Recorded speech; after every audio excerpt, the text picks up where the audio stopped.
Do the thing! No, it's my breakfast.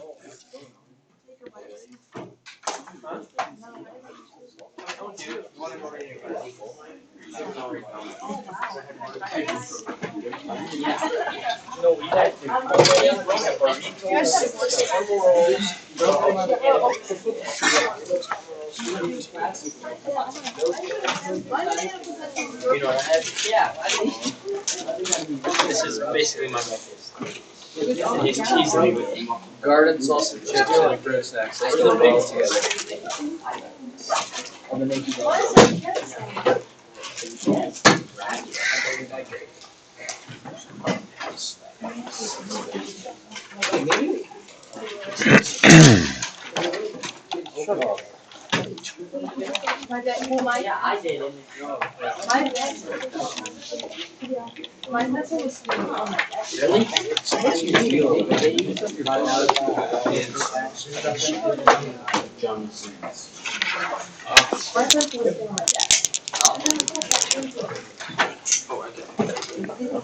You be quiet now! You do math! Yay!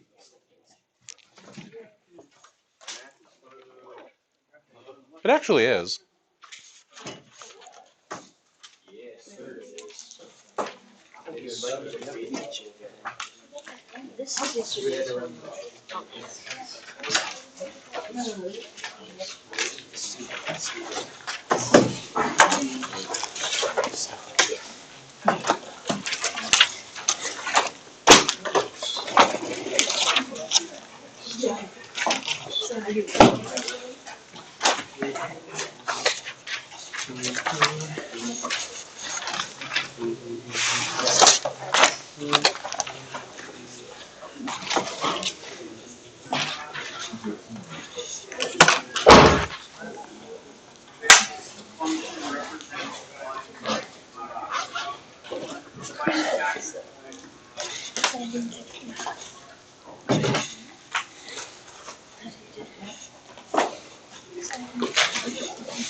Hey, anyone still going?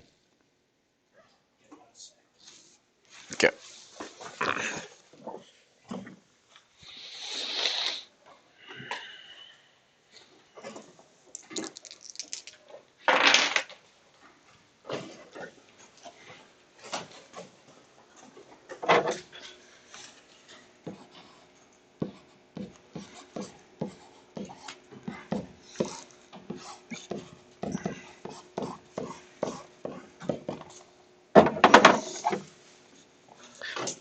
How many real solutions using discriminant?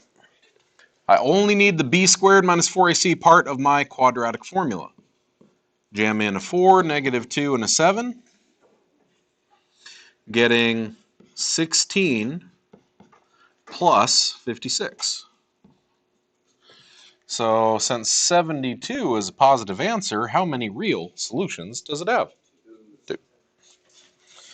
2 real solutions. Okay, solve using quadratic formula. Okay. I have x is negative b plus minus b squared minus 4ac squared of all the junk all over 2a.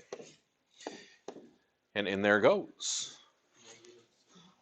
-6 is b. 2, 2, and 2, ironically.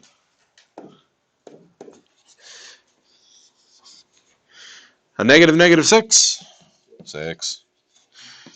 36.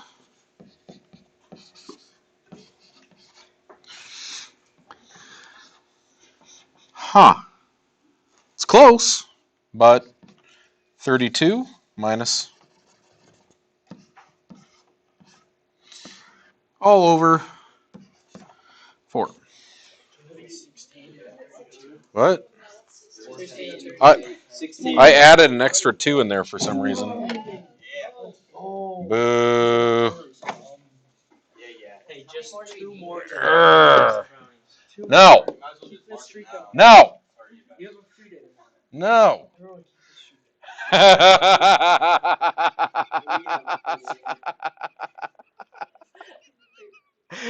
I have a free day tomorrow. You're funny.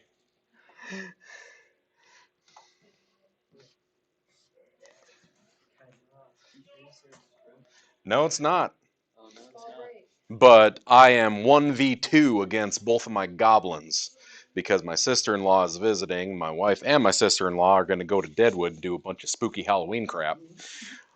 And they're staying in one of the supposedly haunted hotels, and they're drinking themselves stupid. And they're doing all kinds of fun stuff. Adult things, okay? They're drinking grown-up juice.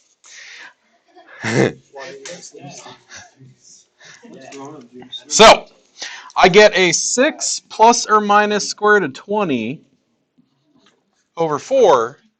Make sure that when you simplify this, square root of 20 is 2 root of 5. Be careful. How do I simplify? 6 over 4. Separate your bad friends. Your bad friends from your good friends? How about your rational friends from your irrational friends? 6 over 4 reduces to 3 halves.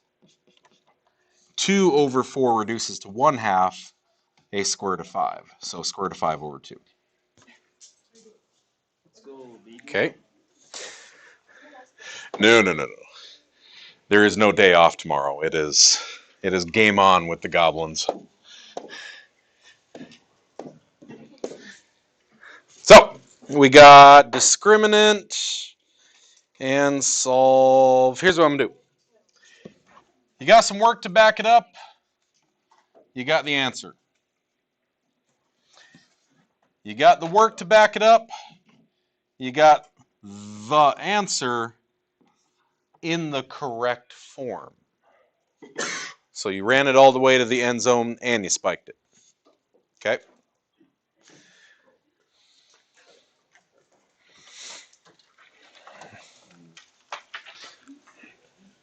Anything?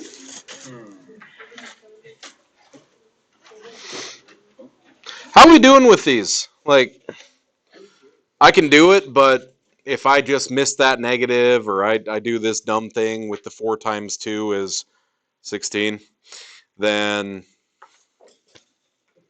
as long as we don't make a arithmetic error, we're doing okay? Was there anything from the homework before I go fighting with Pearson? The word problems are just blah, blah, blah, blah. Do what you just did. All right. Then I believe we should be able to get through all of 4-8 today. Because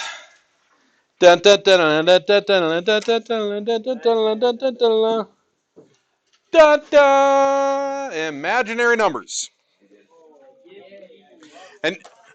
And everyone's like, oh no, I've been hearing about this forever. It's the boogeyman. It's going to rip my eyeballs out.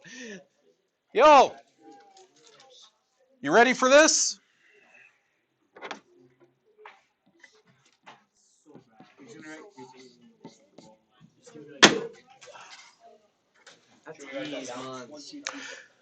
I is the imaginary number.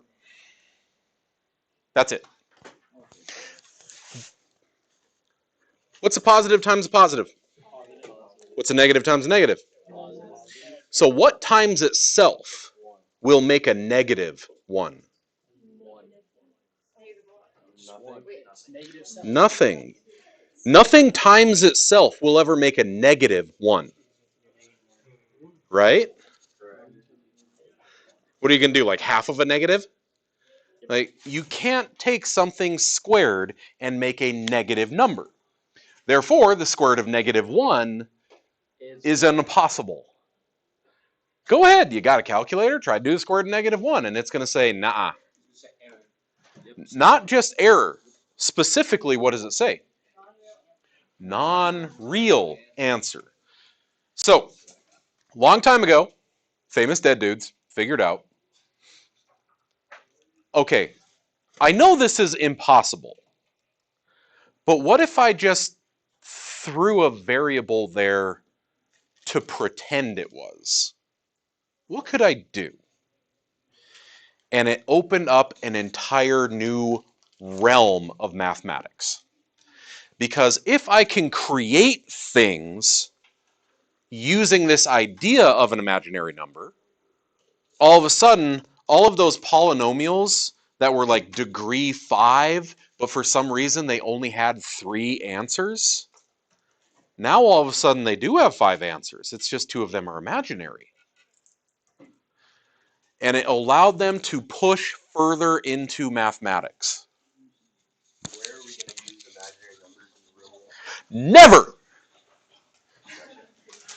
Okay. All right. Soapbox time. Ladies and gentlemen, if you are not going into a STEM field, everything that I'm going to tell you for the next 3 months is useless. I'm the math teacher, and I will tell you that. If you are not going into a STEM field, everything that you are going to do for the rest of mathematics is useless.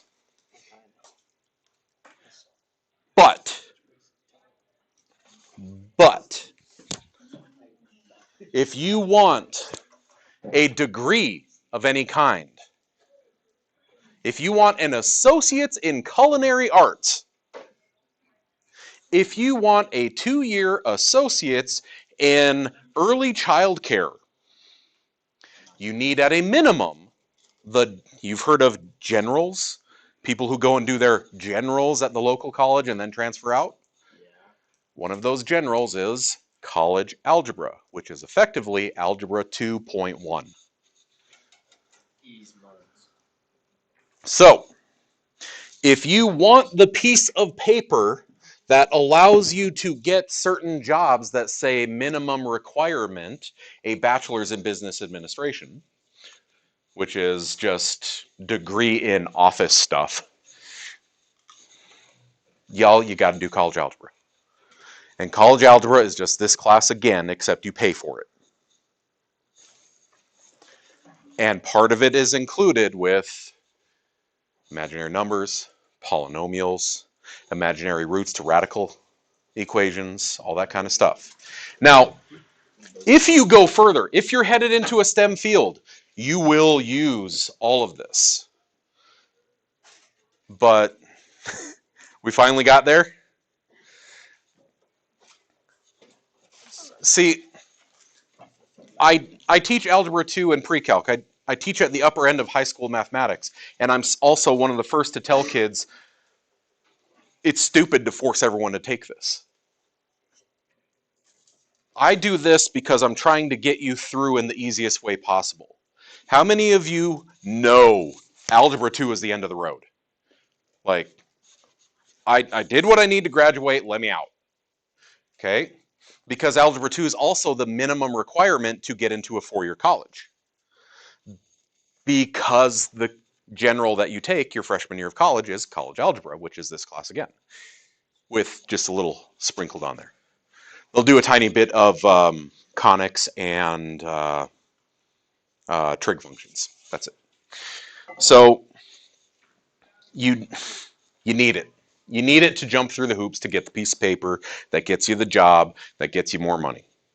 But is someone out there, is one of you going to do this because you had to take maybe a junior math class, and now I took my class and I'm done with it, and I'm going to go run a skid steer for the rest of my life and make 4 times as much as Sullivan ever will? Yup. So when will I use this in the real world? Unless you're going STEM, sorry, you won't. Okay. But if you are going STEM, even the stuff in pre-calc, I tell kids in pre-calc, we're just laying the foundation for calculus and trig. Calc and trig are where you learn the fun stuff that you actually get to use in the real world. Pre-calc is just the foundation for it. Right now, what you're doing is getting the bare minimum foundation that you need to proceed into a traditional college education. If you're not going to do that, this is overkill. Like the graphing calculators you use in here. How many of you picked one of these up in the last couple of years and used it to just type in basic multiplication, having no idea that it did all that regression crap? You haven't even touched on 1/10 of what this thing does. It's overkill, right? A basic scientific. This. I use this until my 3rd year of teaching. You have to remember where the parentheses are. It won't even show them. Okay? You don't need certain things to be successful. Wife's cousin came in, he visited us, had dinner, whatever, is BSing about his construction job. Dude's making like $38 an hour. Dumber than a box of rocks. But he can run an excavator like no other because he's got the experience and the on-the-job training. I did the math, and based on the number of hours that I put in during the school year and unpaid during the summer, if you equate all of that overtime down to an hourly wage, I'm making $12.15 an hour. Now, I'm also putting in 70, 80 hours a week, so I still get enough to not die, but no. Imaginary numbers are cool. You can do fun stuff with them. It opens up the rest of math. But when will I ever use it? Nah. Nah, dude. Go get your training over at Western Dakota Tech. Become a certified welder in 18 months. Be at high demand and be able to charge the local ranchers $60 an hour for service calls on a truck. Get it. Okay? And off the soapbox, here we go. Square root of -1 is I. I is an imaginary number. An imaginary number can now be used to do a bunch of things, and I, just like x or h or anything else, is a variable.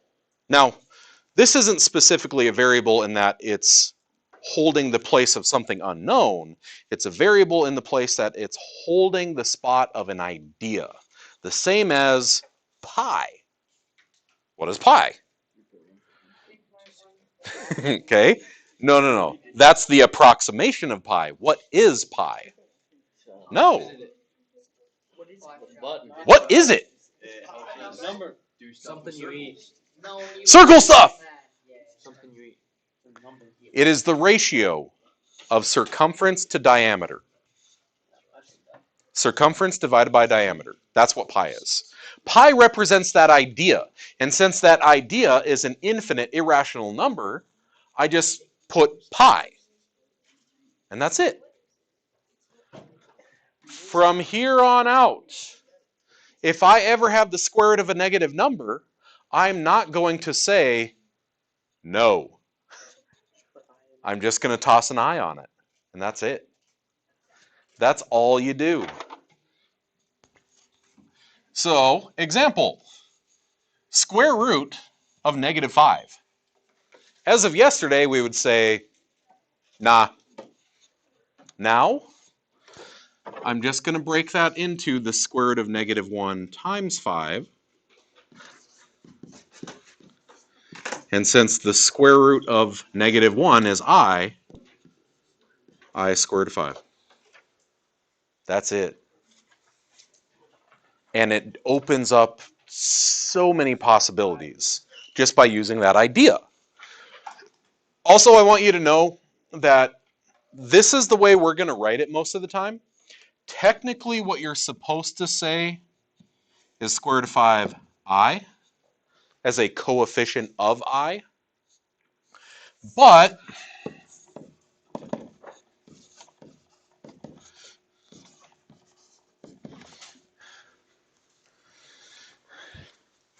which of those was the I under the radical?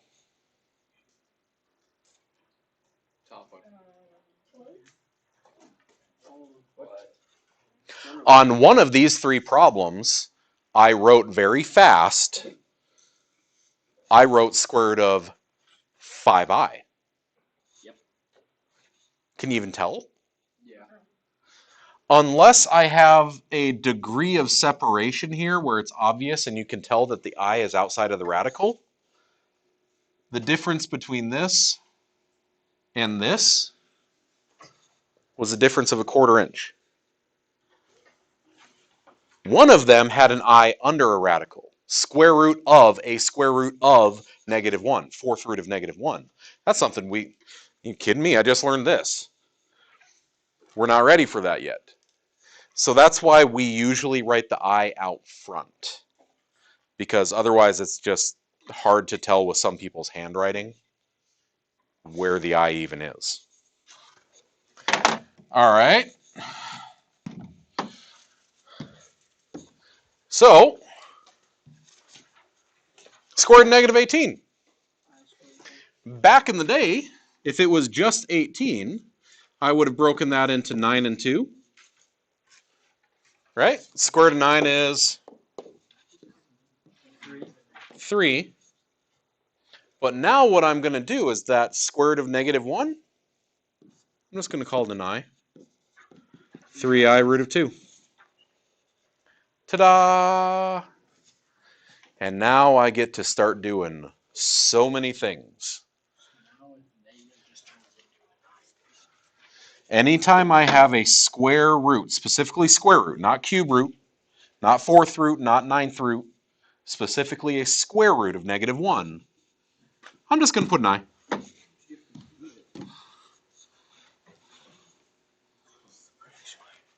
Get them. Simplify each of these now that we know what an I is.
I got a 50 on the 35.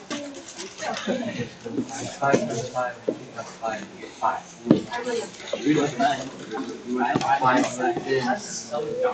That's crazy. Okay. That's crazy. If each one of these was positive and not negative, we know how to simplify radicals.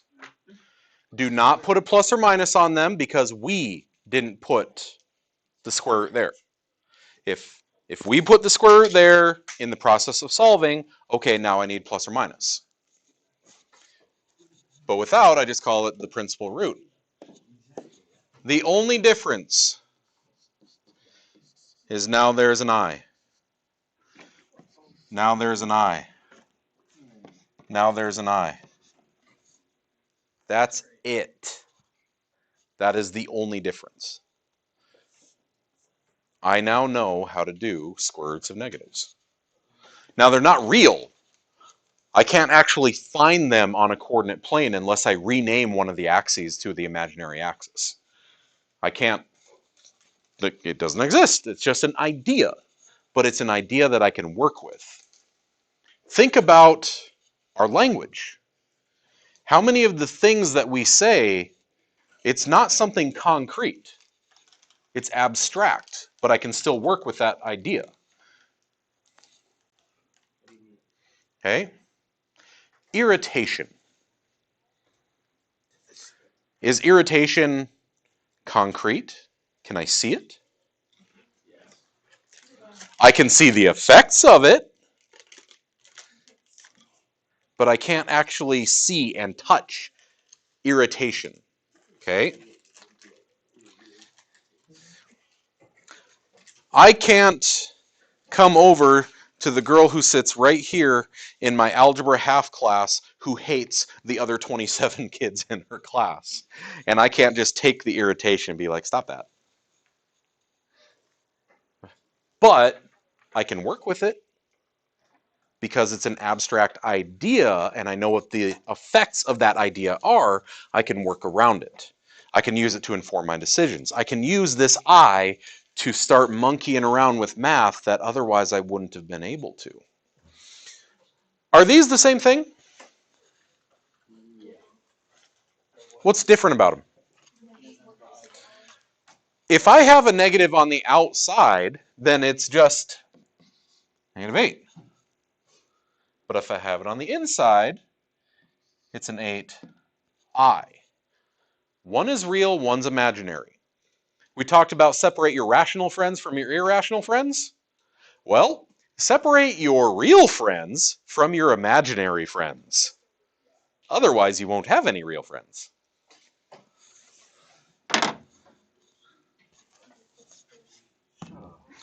So, before I go on to this, I actually want to come back to this slide. And I want to show you something about, no, got my order right. I'll come back to this later. Okay, here. Every number that you could ever think of, both real and imaginary, can now be written as a complex number. A complex number has a real part and an imaginary part. For example, 5 minus 3i.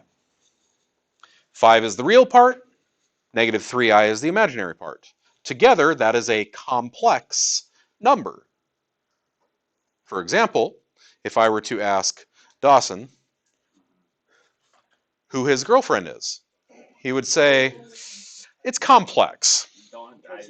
Because there's the real and then there's the imaginary. It's complex. Okay. Okay. So, if you have real and imaginary, okay, come over here and I ask Zoe who her friends are.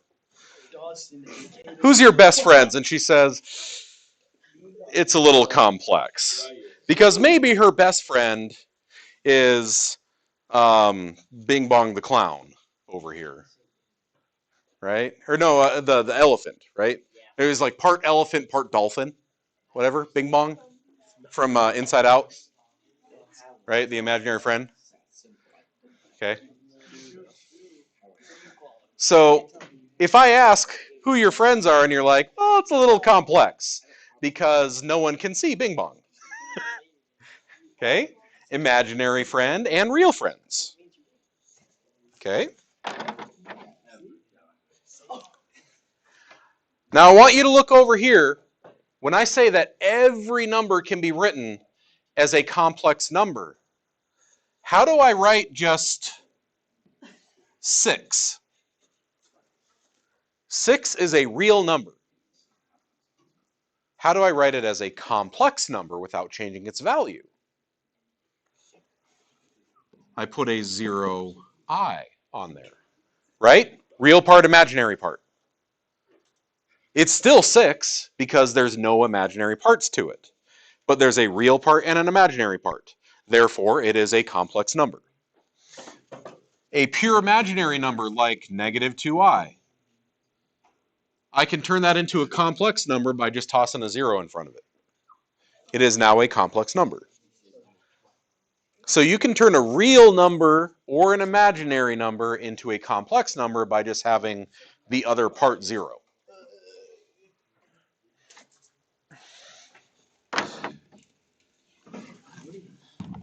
Where this comes in graphically is it's possible to rename things. We've done this before where we change the scale of an axis. Like if I'm graphing a function, I have, I don't know, maybe it's like days of the week and number of chalupas you ate. Okay? The scale on that graph matters. The labels on that graph matter. What if it was not days of the week and chalupas you ate? Maybe it was days of the week and porta potties you wrecked. Okay? The labels matter. But I can change the labels on a graph to whatever I want them to be. So, instead of saying the x-axis and the y-axis, I can still graph an imaginary thing by relabeling them as a real axis and an imaginary axis. And this is where you start to get into inception. It's like, here's your coordinate plane that you've always known. Turns out there was like the upside down behind it. Okay? So, pretty easy. If I have 3 minus 2i, I'll treat it like the coordinate 3, -2, where this is the real part and this is the imaginary part. So, 3, -2. Right? Real, imaginary. It's just a way to graphically represent them. There was also something called magnitude. They say, if the imaginary part actually had some weight to it, what would the magnitude of this thing be? And you should remember this from geometry, I hope. Please tell me that you did vectors. Oh, vectors. Oh, Victor. Not Victor, vector, you schmuck. Yeah, you schmuck.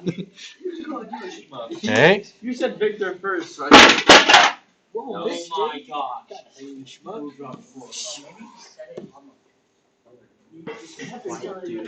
It's not your board. This graph's in the wrong spot. Brownie point. Oh, no. They're just going by halves. All right, we're good. They're just going by halves. Okay, imagine you have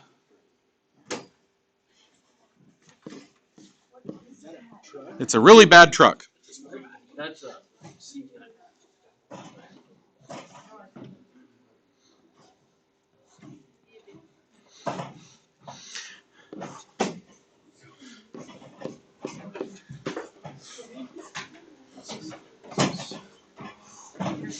Let's say you have two trucks who are going to pull on stick figure Steve in two different directions. Oh, he's done for. Okay. Easy one. A vector is a resultant force. What if this guy is slowly creeping this way at 3 miles an hour, and this guy's going directly south at 2 miles an hour? He's going to go that way, right? Diagonally between them. But because this one is pulling harder, it's going to be more in that direction. Right? That's a vector. That means the direction that stick figure Steve is actually going to get pulled is this way. Wouldn't it be? No, it's not gonna not gonna be anything. I think that's probably one. No, it's not. Dude, it's right. You just said they're pulling harder, but they're just technically pulling faster. I agree with it. But then King goes, say it for a brownie point. Oh, we already got one today. He's putting our one that he didn't get. I didn't say that. You said that. So, You said that. I like some guys.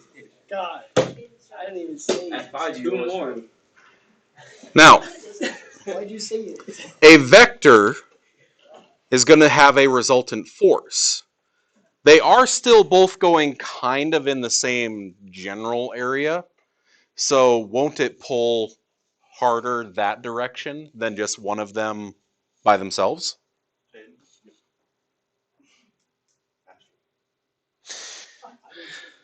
So anyway, the resultant magnitude is, go all the way back to geometry. Do y'all remember?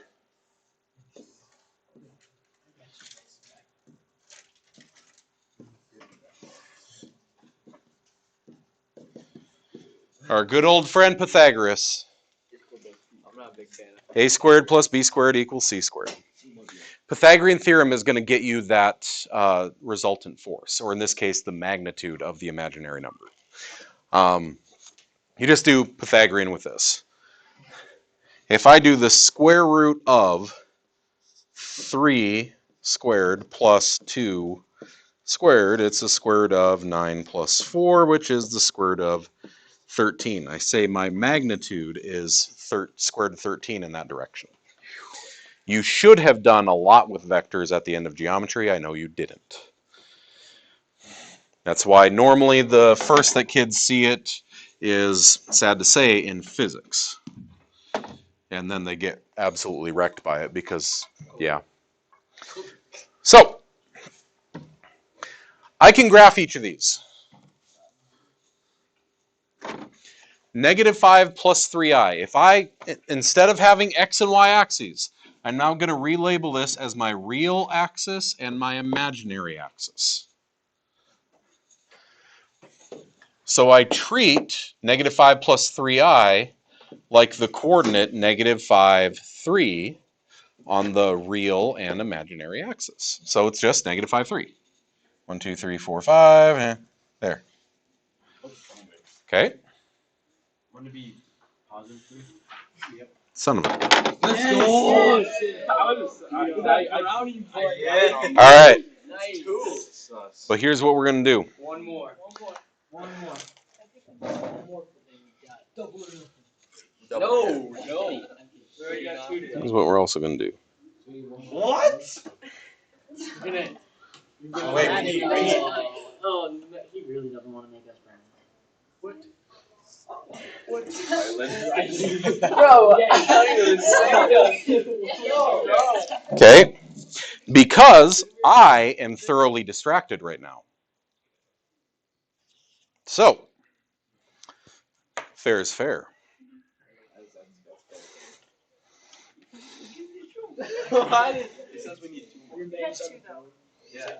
And if I am unable to differentiate who is the one that's annoying me at the moment, you're all getting one. Hey, that's okay. You guys can't be doing stuff What? because Oh, okay. I'm gonna be the first one out. I say we go 2 points. No! Can I move? We get 2 brownies on Monday. Yeah. I'm fine if they do something. In fact, that's a discussion that I had with multiple parents at conferences was, I'm not going to force you to move if you're not distracting everyone else in the room, but if you are, or if the level of distraction around you is affecting your performance in the class, it would probably be a responsible decision to move yourself.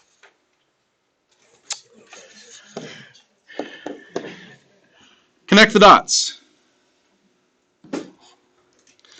If that's where the negative 5, 3 is on this real imaginary axis, to find its magnitude, I'm going to go old school and draw my triangle.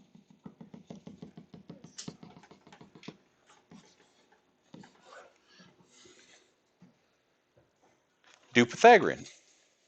Say,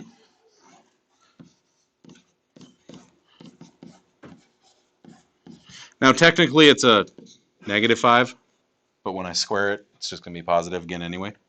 So 25 plus 9 is 34. So I would say that my point is right here at negative 5 plus 3i, and its magnitude is the square root of 34. Okay. It's a way to represent something that's imaginary by just labeling the axis imaginary. It also kind of preps me for vectors. It should just be review of vectors from geometry, but if not, maybe this is the one thing that kind of sticks a vector in your head for when you take your ACT. So, what about when I only see a pure imaginary? What is that as a coordinate then? Just 6 tall. Oh, remember, real part, imaginary part. 0, 6. So just plot the point 0, 6. Like that. What do you mean when you say a straight line?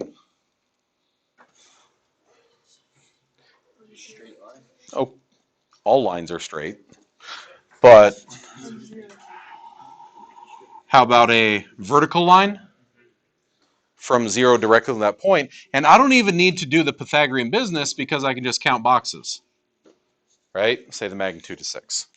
So sometimes you need to go Pythagorean style on it. Sometimes you can just count. So this is one of the parts of imaginary numbers that I personally feel is, other than the exposure or review of vectors, I think is kind of frivolous because we don't do this very often. But it's also one of those random things that, because it's in Algebra 2, has a higher chance of showing up on an ACT. So I still want to show you, even though I think this particularly is not very useful. So I'd like you to do these two. Do that one over here. Do that one over there. Go.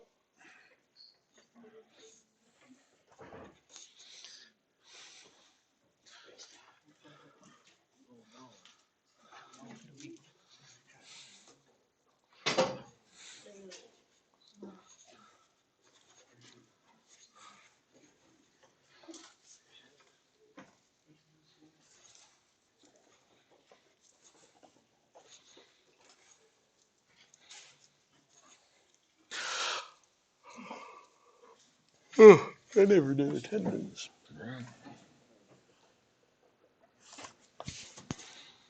Who we missing? Miss Emily and that's it, right? Okay.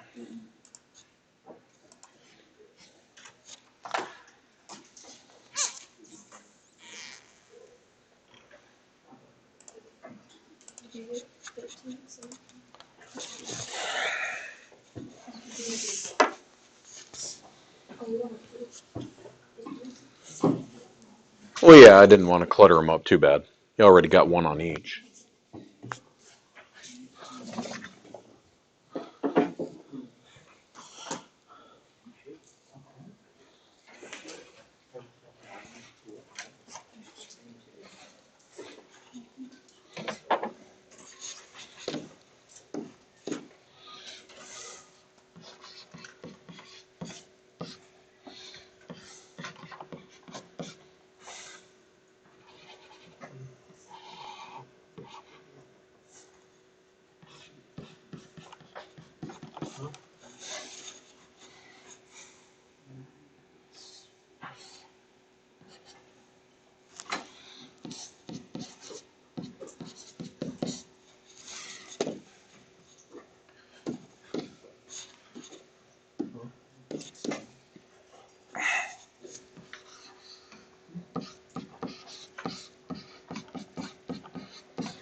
Okay, just treat them like coordinates. It's just going to be real and imaginary axis instead of x and y.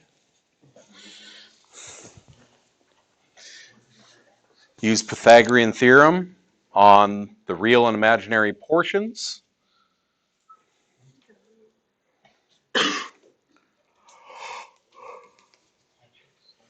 Get your magnitude.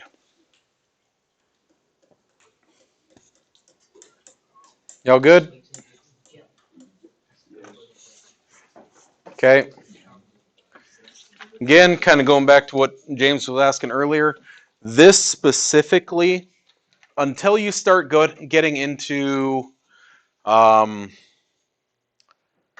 three-dimensional graphing, until you start getting into maybe particle physics or quantum mechanics, this idea actually doesn't have that much substance. It doesn't have much application. So it's one of those random things that is included in Algebra 2 because we're already talking about imaginary numbers. I'm just going to show you, so in case that's one of the things that pops up on your ACT, maybe that's the difference between you got into the school or not, you got the college scholarship or not, okay? I'm still going to show it to you, even though I don't think this is worth too much.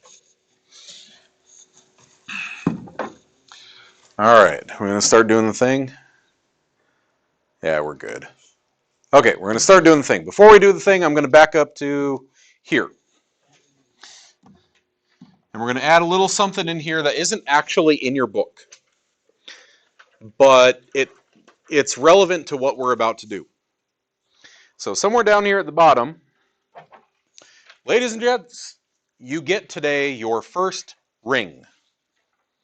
Not like, oh, you gave me a ring, we're going to be together forever even though we're only in high school. But a ring meaning a mathematical operator. Okay?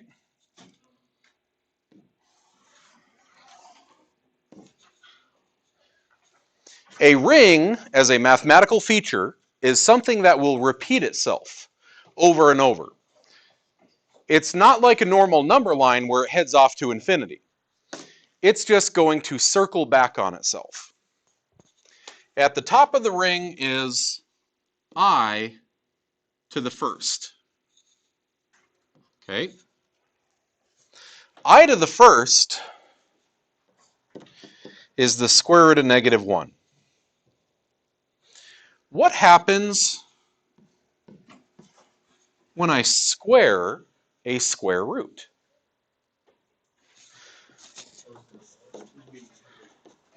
When I say the square root of -1 squared, just a -1. Okay? So I to the first, I'm not going to put that little 1 there because it's not necessary, is just 1. I squared is, square root of, is -1. See if we remember our exponent rules. If I have I to the third,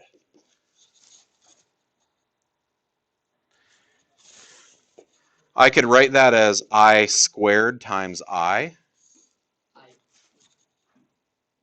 right? 1 plus 3. Y'all remember exponent rules? If I multiply things of the same base, I add the exponents. So 1 plus 2 is still 3. I cubed is this. Well, I just found out what those were. I squared is -1, and I is just square root of -1. A negative square root of -1, which is a negative I. I cubed is just a negative I. You're like, where's this going? What if I did I to the fourth? Oh, I suppose down here.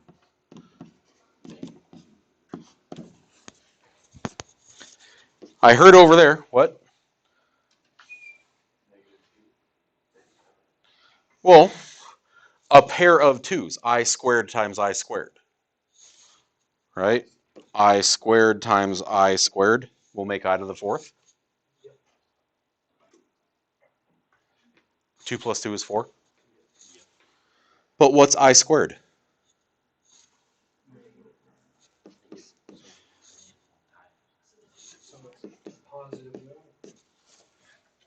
So I to the fourth is 1. This is why it's a ring. Because now look at what happens when I say I to the fifth. If I go to I to the fifth, well, I to the fourth is 1. So 1 times I is just I. If I say I to the sixth, well, that's I to the fourth times I squared. Isn't this just 1? So it's I squared. I to the seventh is I to the fourth times I to the third. Well, that's just 1. And I just said I cubed was negative I. And then I to the eighth is I to the fourth times I to the fourth. Well, that's 1 times 1. It's 1 again. Would it be I to the second or I set? What? They're both I to the fourth. Because you plus plus. What I'm saying is, no matter what the exponent is on I, it's only one of these 4 options. If I told you to evaluate I to the 28th, even though that's a crap ton of imaginary numbers, because I know how exponents work, I'd say that's I to the fourth to the 7th, right? 4 times 7 is 28. But what's I to the fourth? So 1 to the 7th. So I to the 28th is just 1. If I said, what is I to the 361st? I'd say I to the fourth to the 90th times I, right? Because 90 times 4 is 360. But I to the fourth is 1. 1 to the 90th is just 1. So this big honking thing is just I.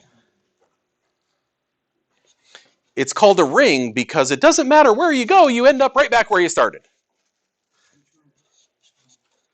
The 2 that you need to know, absolutely need to know for Algebra 2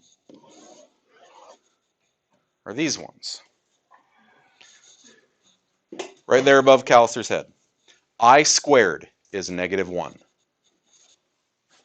Because when I square a square root, I get the radicand. You have to know that I squared is negative 1. We know that I is the square root of negative 1. You also have to know I squared is negative 1. Why the crap do I need to know this? I don't know. Why do I need to know this? Because now I'm going to start doing operations with them. And I treat I like any other variable.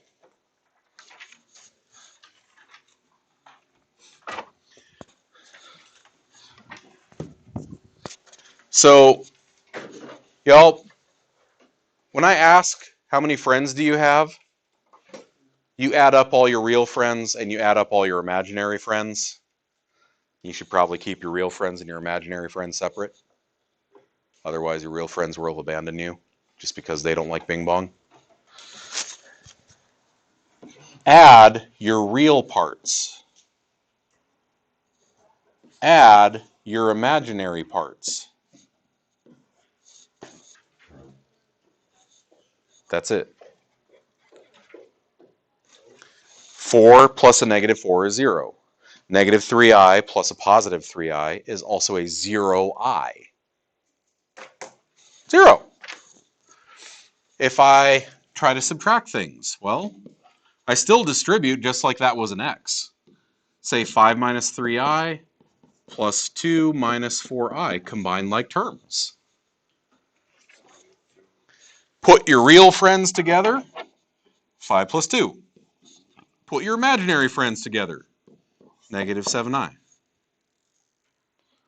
I can treat I like any other variable when I'm working. That's it. That's your answer. 7 minus 7i. You keep your real parts and your imaginary parts separate because they're not like terms. Your real friends are not like your imaginary friends. So, same thing. Can you combine like terms?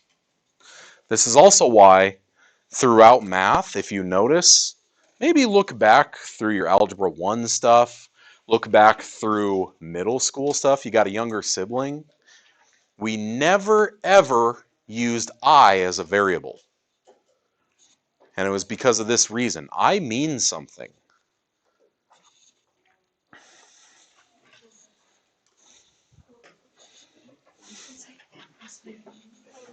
Add the real parts, add the imaginary parts. Just combine like terms. All 4 of those. All 4 of those. We'll go on to problem 4 after that. Real stuff plus real stuff. Imaginary stuff plus imaginary stuff.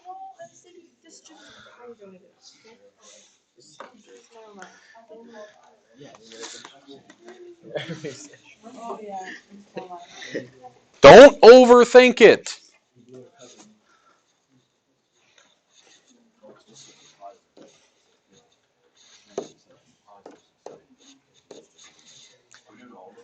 Yep. 7 plus a negative 3 is 4. Negative 2 i's plus an I is a negative 1 I. Ta-da! That's it. Don't overthink it.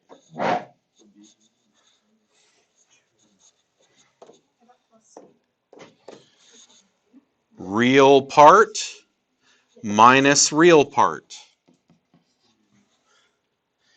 Imaginary part minus imaginary part, but change the signs and you get 12i. So just 12i.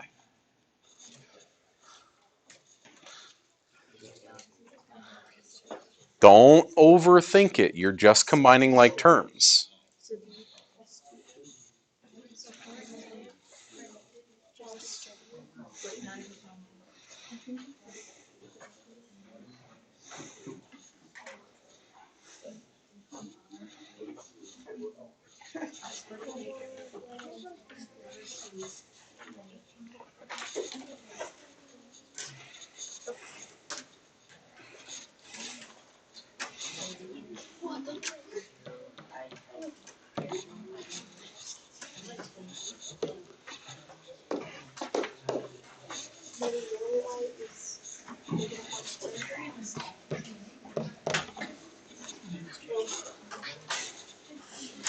You're just combining like terms. That's all you're doing. I can treat I like any variable. Y'all get there? It's just combine like terms. Real part and an imaginary part. Okay, if I can add and subtract with i's, well, then I can also multiply and divide with i's.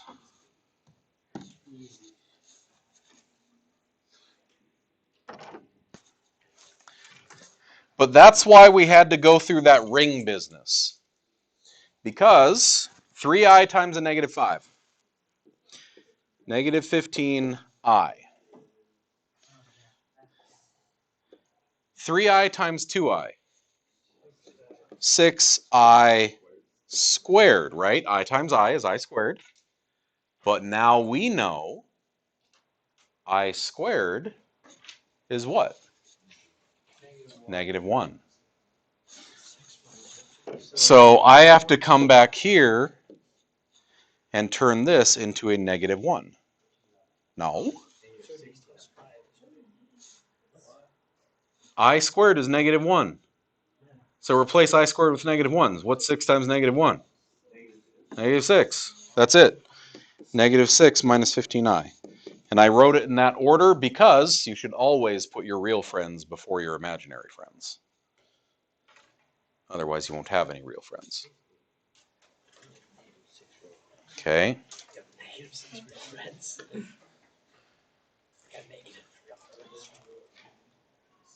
So always put your real girlfriend before your imaginary girlfriend, right, Dawson? Okay. You got an imaginary one. Put it first. Dude.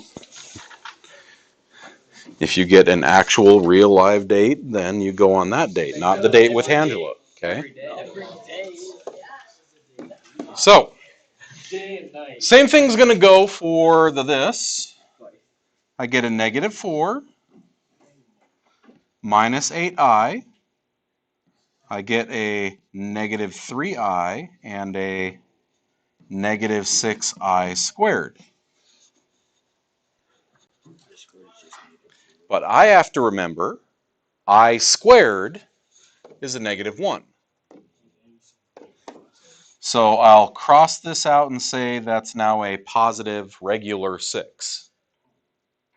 Right? I squared is just -1, so -1 times -6 is positive 6. Combine like terms.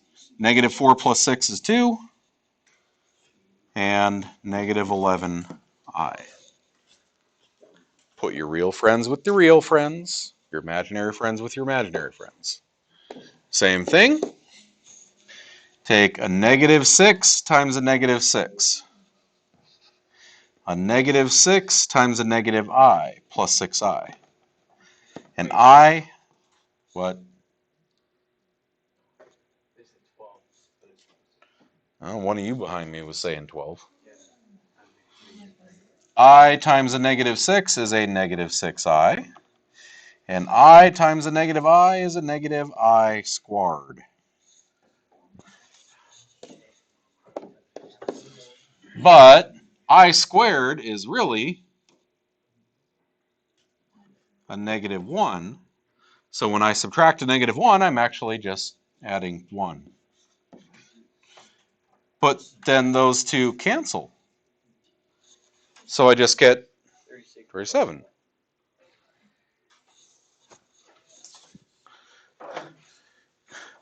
Do it again. Those three. Distribute, multiply, whatever. Multiply and simplify whatever you can.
Okay.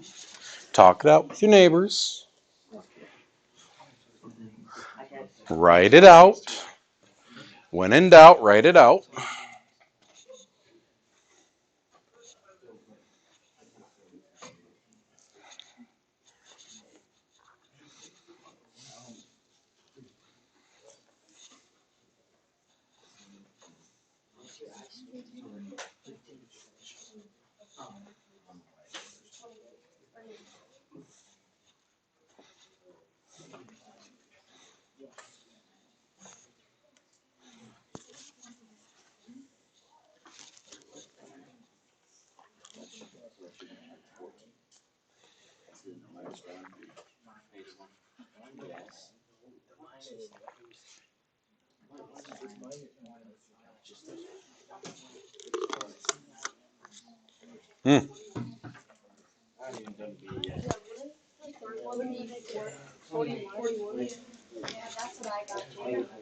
Oh, those are both negative. I thought it was a negative 16.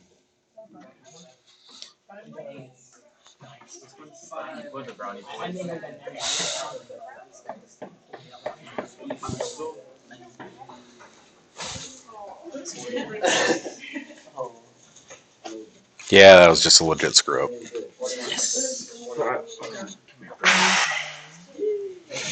Yeah, you got there.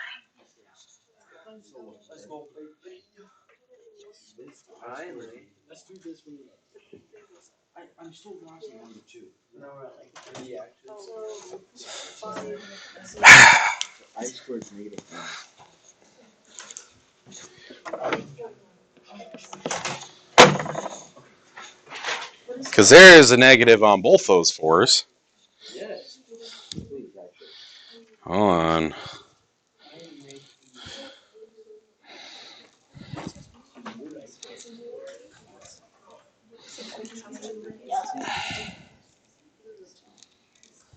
I have it right here. Oh, yeah. Because I saw just a 4 instead of a negative 4 on the first one.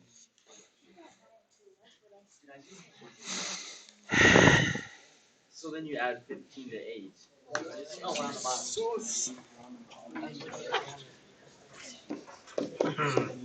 You know, 15 plus 2. I get it now.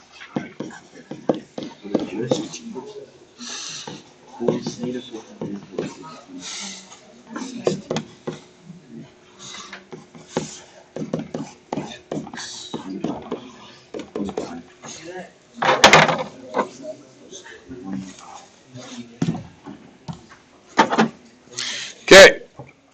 First one, coefficient times coefficient is 21. I times I is I squared. But since I squared is just a negative 1, negative 21. Round 2. If I take 2 by 4, 2 by 5i, negative 3i by 4, negative 3i by 5i.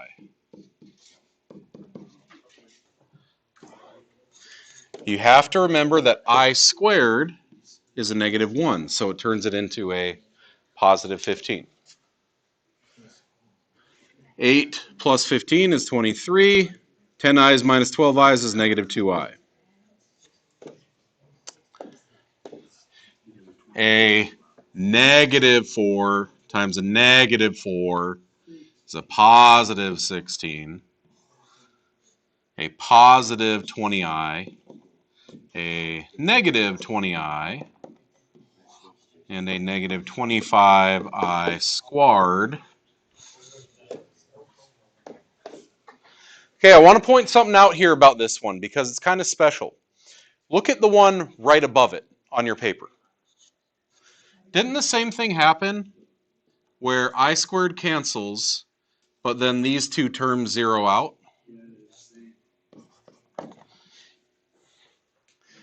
Specifically, in both cases, I ended up with a positive and negative of the same middle term.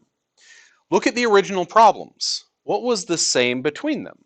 Negative, then plus, then negative, negative. Okay, so those things have a special name. These, where it's a plus b times a minus b, those are called conjugates.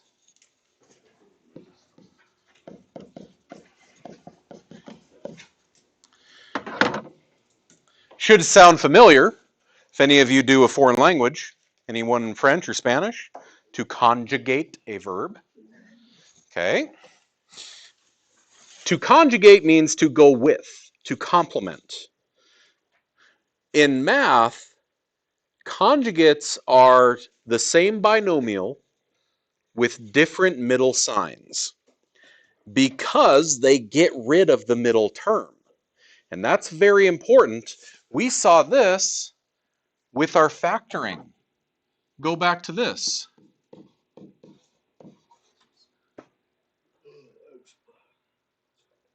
X plus 5, x minus 5, right?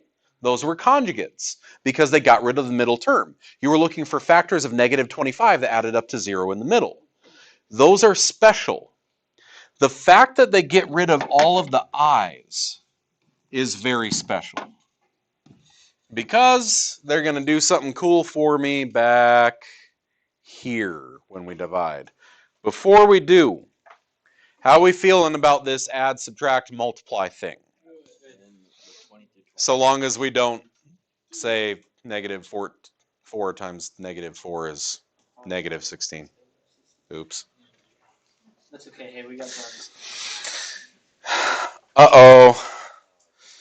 Then some guy comes along and says something like that. Easy. Kind of sus. No, right? It's just 2 plus 2i times negative 1 plus 3i. Right? It's just the same thing? Okay. All right. Then, dividing. What if the radicals don't come in? What do they have? You might still have radicals. All of our rules about radicals still apply to i's. So this is really 9 plus 12 square root of negative 1 over 3 square root of negative 1. And no, well, what? Did you just try to kill a puppy? Did you just try to do that? That's a brownie point.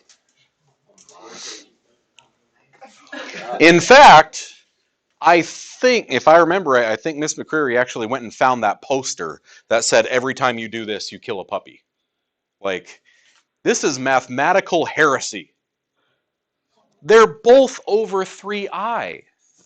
That's 9 over 3i plus 12i over 3i.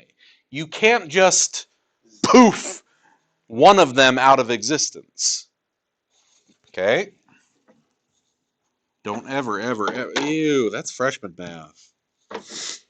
All right. But we still follow the same rules. No radicals downstairs. So I would multiply by the square root of negative 1 again, right?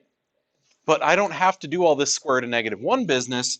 Instead, I'm just going to call it times I. Careful. What am I multiplying by I? I multiplied the denominator by I. I need to multiply the numerator by I. So I have to multiply the entire numerator by I. So we don't kill a puppy. Okay? So I times 9 is 9i. I times 12i is 12i squared. 3i times I is 3i squared.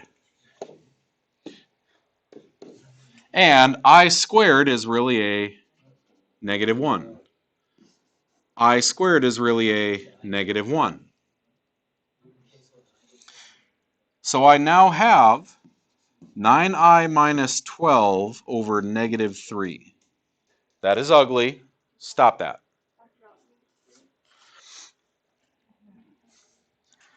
Also, they're both over negative 3. So I'm going to write a negative 12 over a negative 3 plus a 9i over a negative 3. Simplifying each part and say negative 12 over negative 3 is 4.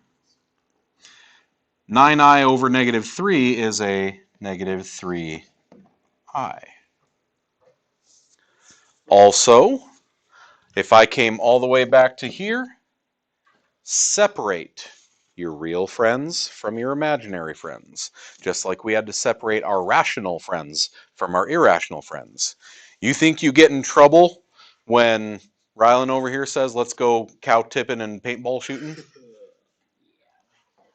Imagine what happens when you start listening to Bing Bong. He's, you done good, lad.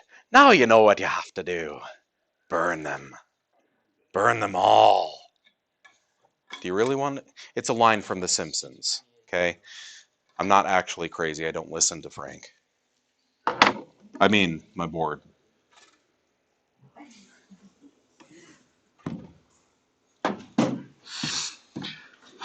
How do I simplify that, though? Just get rid of the 1. Just get rid of the 1. Yeah, just get rid of it. Okay, so in Ryland's world, we can just Thanos snap that out of the way, and then multiply by I, and we're good.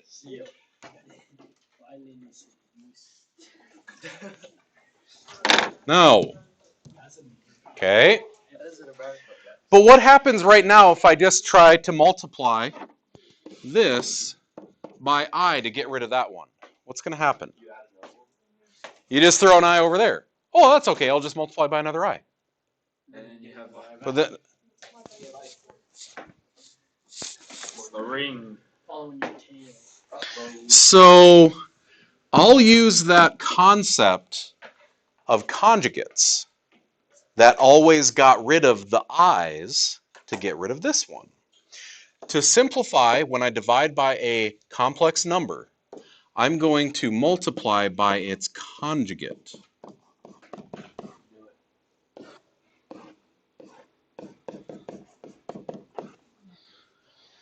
Okay. Now it's going to look really gross to start with, but watch what happens. 2 by 1, 2 by 4i, 3i by 1, 3i by 4i, 12i squared. Downstairs, 1 times 1, 1 times 4i, negative 4i times 4i. Wait, I said that backwards. Negative 4i times 1. There we go, negative 4i. And negative 4i times 4i is negative 16i squared. But look what happens. 4i minus 4i. Cancel that baby out. Cancels. And I squared is negative 1. So now I have that whole junk over 17. I squared is negative 1, so now this is a negative 12. 2 minus 12 is negative 10. 8 i's plus 3 i's is 11 i's. And please, oh please, separate your real friends from your imaginary friends. Now, I also put that I out at the end, so it's a coefficient of I, because that's technically how we write all complex numbers, is A plus BI. There's a number in front of I, is the proper way to write it. Now, I don't care. You type that in on a math program, doing a dual credit class or something like that, it'll count it wrong. So I just want to get in the good habit now so you don't get hurt later. Okay. So, 3 different flavors. Simplify each. No radicals downstairs. That includes imaginary ones.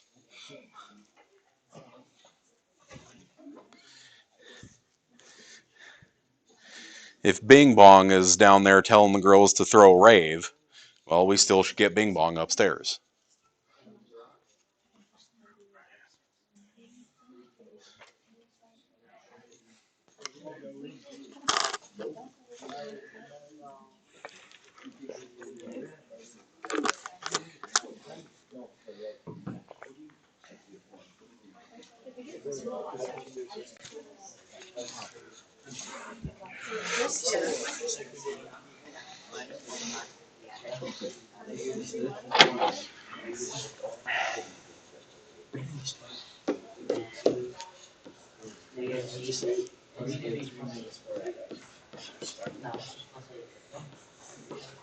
Oh yeah,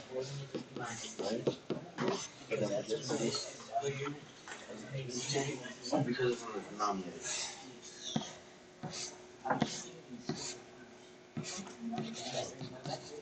So that would be a point. Okay, I'm down to it.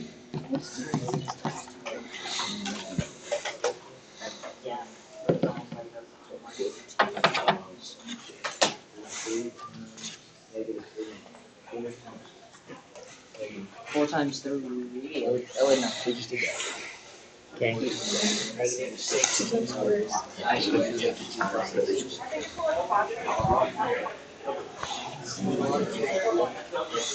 I like overhearing the conversation.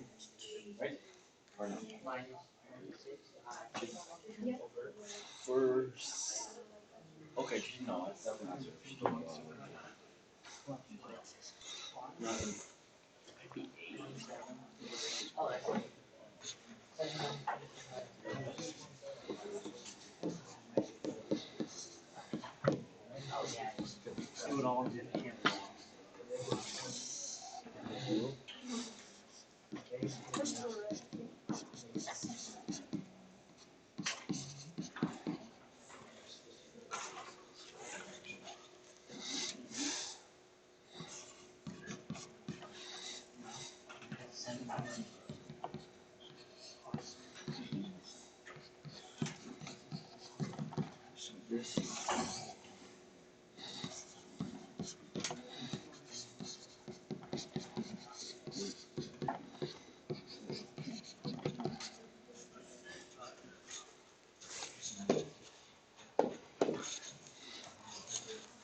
First one.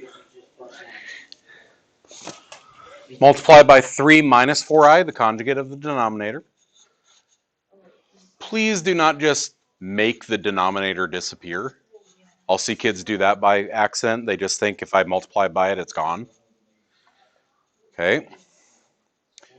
Watch your signs. Get your complex number. Make sure you write it as a plus bi. Over to C, same deal.